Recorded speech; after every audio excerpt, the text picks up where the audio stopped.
How did the start of lockdown affect your clients? For my clients, those first few days, they were a bit of a nightmare. Having to relay to my clients that they need to look after themselves. What was most obvious was how much the lockdown rules were affecting people who were already isolated, and it really sort of brought that to all of our attention. So those are the ones that I was really quite concerned with. I was sort of like semi on lockdown before COVID, as you know. Yes. I mean, like, I didn't even like to open my curtains. Yes. Well, SHP helped me out with food vouchers, helped me out with my benefits. You helped keep a roof over my head. Yeah. You know, I honestly don't know where I'd be now if it wasn't for you and SHP.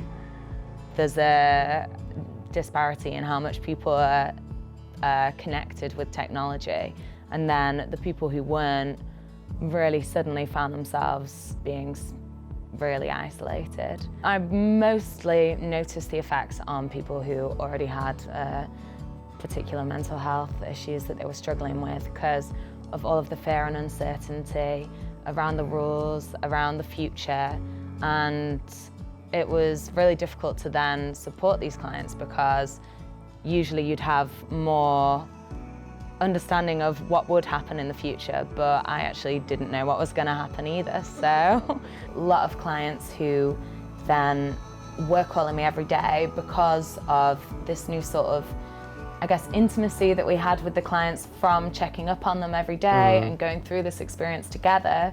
So then I had a lot of clients who were contacting me frequently, but rather than doing practical support with them that I usually would, it was a lot of almost emotional support over the phone for people who were going through a mental health crisis, which was really difficult. I had multiple clients who, due to certain issues that they were already going through, and then the pandemic hit, were starting to report feeling suicidal. All of our clients have some form of housing issue, and that's why we're supporting them.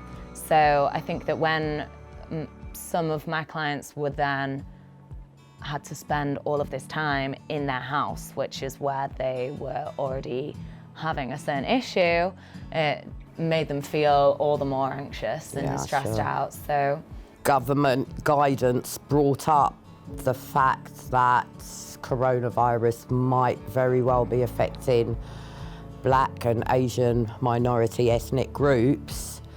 I noticed the difference in what my clients were asking me. It affected my BAM clients so much more that it almost stopped them from going out completely. Because I don't want to die of coronavirus is what they actually said to me. There was a lot of anger as well, because nobody's being given any information. I had one client who was experiencing really horrible sort of bullying and social behaviour, like racist comments shouted at her in her flat. She'd been staying with friends and family, and she worked, so she was trying to spend as much time away from the flat as possible. And then suddenly she was told that she had to stay in the flat 24/7, and I think that really triggered her mental health to decline rapidly. And she had called me on multiple occasions telling me that she was suicidal, had to get the police around to our house multiple times. It was really distressing for her, the whole experience, and for me, because I really went on that experience with her. Being at home, I find I'm less distracted. I can concentrate at home. It was easier to find resources and put them into place. I found that we were sharing more information between us, and then I found it easier to access resources for my clients in that way. This new way of working together, not just with us, but with other services as well. Yeah. Like everybody wanted to help more. There was just a lot more kindness towards my clients from other agencies. Even, the clients sort of, adapted to this sort of community attitude to a point where they're even asking us, how are you? Yeah. My client once said to me, I've been really worried about you, Rio. Why have you not called me?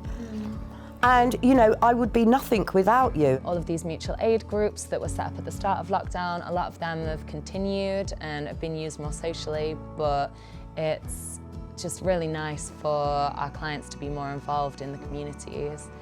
Since lockdown, I've been doing some food shopping for people that are self-isolating because of health issues. Once, twice a week, I go out and do a big shop for people. So then they've got everything they need. Get them their electric or gas top up if they need it. So yeah, I mean, like SHP has helped me to help others, to help myself as well.